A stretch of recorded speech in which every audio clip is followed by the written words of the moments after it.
Hey everybody, so I'm just going to give you some tips for how to read graphs well, and specifically some tips for how to look at this graph that's in part 2 of your assignment. So the first thing you want to do is if, like on my screen, the graph is a little small and you can't read it, make it bigger so it's easier to read. A couple tips to do that is if you're on a Mac or certain computers, you can just zoom in using your fingers on the mouse pad like you would on your phone, and it'll zoom in just like that. However, if that doesn't work, you can also hit Control plus on your keyboard. And if you hit every time you press Control plus, you'll see it zooms in a little bit more. So that way it's easier to see. Now, once you can see it, the next thing you want to do is read all the titles. So the graph title on the top, the axis title on the x-axis, and the y-axis. That tells you what you're looking at. Now, this graph doesn't have a title, but if I look in the directions, it says answer all questions based on the graph about carbon dioxide levels throughout history.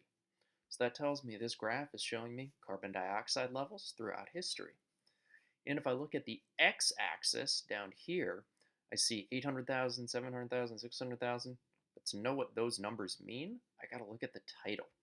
So it says years before today. 0 equals 1950. So I know over here where it says 0, that's the year 1950. And then all these numbers are how many years it was before that, how many years ago. So that is 100,000 years ago, 200,000 years ago, 300,000 years ago, so on. So the bigger the number, the further into the past we are. So this is 800,000 years ago. Next, we want to look at the y-axis, where we have all these numbers, 160, 180, 200. But what do those measure? So we go read the title. It says carbon dioxide level in parts per million. So this is measuring how much carbon dioxide is in the atmosphere. And this detail isn't super important, but that unit of parts per million, that just means like if you have a million air molecules, if you had 400 parts per million of that 1 million air molecules, 4 million or 400 would be carbon dioxide. So, but again, don't really need to worry about that. Okay, so now that we know that the x-axis is showing time in years, the y-axis is showing carbon dioxide in parts per million, now we can start looking at trends. What is this graph showing? And when I say a trend, I mean what is happening with the data. So I see this line kind of represents our carbon dioxide at different years, and I see several different things. I see it increases sometimes, and I see it decreases other times. And I can also see that this pattern kind of repeats of going up and down, up and down, up and down. That pattern of increasing and decreasing we call fluctuation. That means it fluctuates, it alternates between going up and going down. So because of that, we can't really make a simple statement like carbon dioxide goes up or carbon dioxide goes down because it's always changing. We can see that right there. So that's one trend or pattern I can see is that the carbon dioxide levels fluctuate or change, go up and down throughout the years. However, I also notice that there's this line and this label right here that seems pretty important.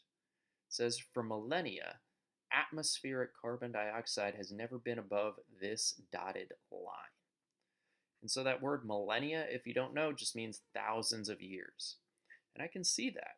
For 800,000 years, even though the carbon dioxide fluctuated, it never went above that line.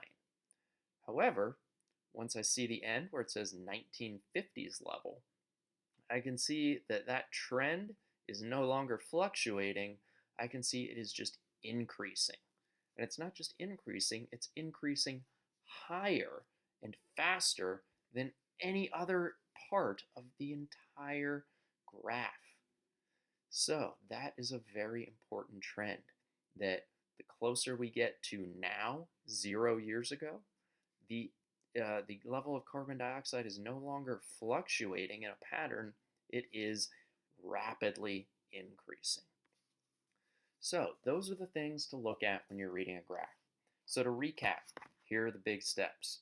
Number one, make sure you can read everything. Number two, look at the axes and the graph title. That tells you what you're looking at. Number three, if there are units in any of those titles, make sure to look at the units. So in our case, the units are years and parts per million. That tells you what the numbers mean. And then four, look for trends. A trend is just showing how the graph changes. And since we're looking at more complex graphs, a trend is not just saying it goes up or it goes down.